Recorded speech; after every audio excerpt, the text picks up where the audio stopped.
বাজার থেকে ছেলে পাবদা মাছ এনেছে।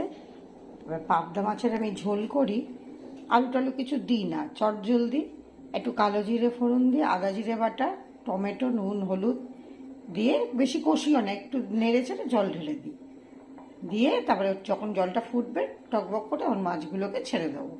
আর এই ঝোলটা খুব গরম গরম খেতে হবে, রেখে দিলে ভালো লাগবে না, একদম গরম গরম ভাতের সাথে গরম গরম ঝোল।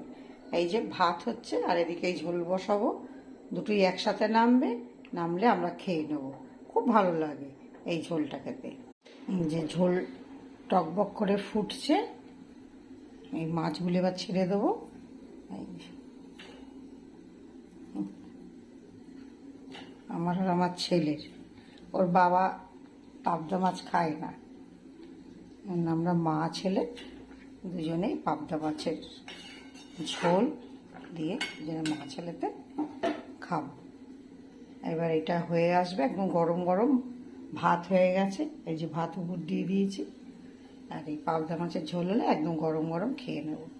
এই যে আমাদের রাতের খাবার, এই ভেটকি এই পাবদা মাছের ঝোল, মিহিরে মাছ ছিল সকালে বললাম না অল্প, আর এই ডাল ছিল একটু, ডালটাকে শুকনো করে নিয়েছি, একটা ডিম ভাজা, লেবু। এটা আমার ছেলেকে আর ডিম ভাজা দিইনি, ও সকালে একটা ডিম খেয়েছে বলে আর ডিম দিই। এই যে ছেলে খাচ্ছে, এটা আমার।